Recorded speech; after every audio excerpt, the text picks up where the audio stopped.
As we sit bowsing at the nappy and getting foo and uncoo happy, we think now of the Langscott smiles, the mosses, waters, slaps and stiles. These are some of the opening lines of Shanter, and I always feel they're very evocative of the landscape of southern Scotland that the Southern Upland Way passes through. And this perhaps isn't surprising, as there's a folktale from this area that was said to have inspired Rabbie Burns' epic poem of witches and devils. Adam Forrester was a farmer from Hare at Knocksheen, and of an evening he would take his horse and ride along the route of what is now the Southern Upland Way down to Dalry to the Clachan Inn.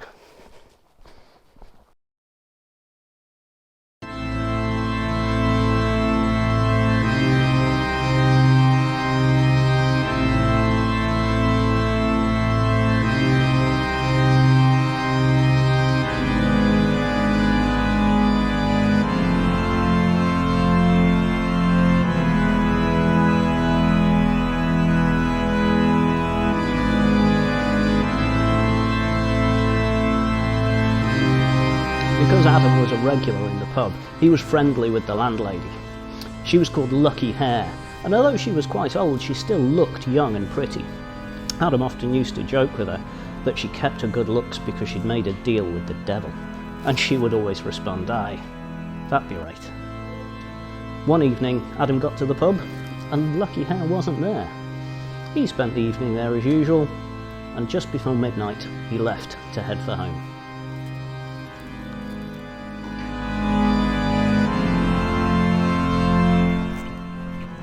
As Adam rode down the hill towards the river, he passed through the kirkyard, and in the kirk he could see a light and the sound of music and revelry. He crept up to the window, and looking through, he saw Lucky Hare dancing with a group of witches. Surrounding them were monstrous creatures, and in the corner was the devil himself playing on the bagpipes. At this, Adam called out, "Lucky Hare, you'll nae deny this the morn." At this, all the lights went out. There was an infernal yell, and all the witches, beasties, Boggles and Race ran from the kirk.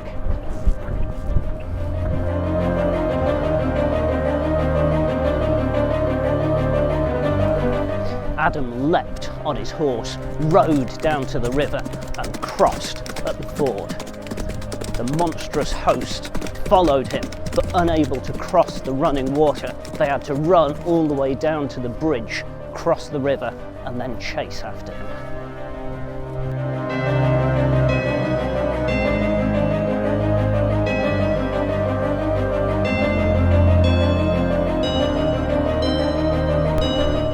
He rode as hard as he could, but as he came up the side of Waterside Hill, his horse collapsed with exhaustion.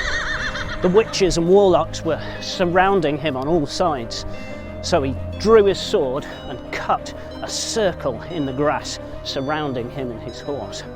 He then fell to his knees and prayed that no demon would be able to get inside the circle. And sure enough, when they arrived, none of the witches or beasties could get inside to harm them. He and his horse stayed inside the circle all night. At one point, the horse was so terrified, it leapt backwards and its tail flew outside the circle. The tail was grabbed and cut off, but none of the demons could get inside to do any further harm, either to Adam or his horse, and they stayed there for the rest of the night.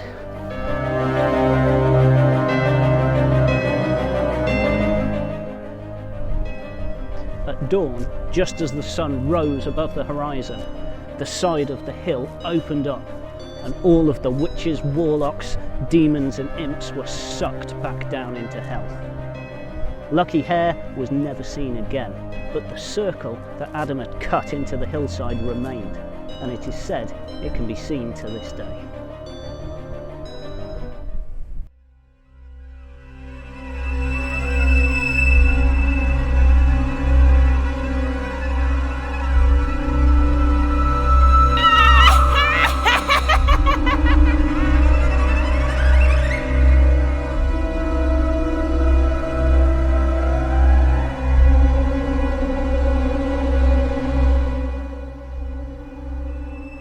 I'd like to say a big thank you to everybody at the Clachan Inn in St Johnstown of Dalry for their help in making this video. If you've enjoyed watching it, please click the like button below and subscribe to our channel. And if you'd like to hear more folk stories from southern Scotland, let me know in the comments below.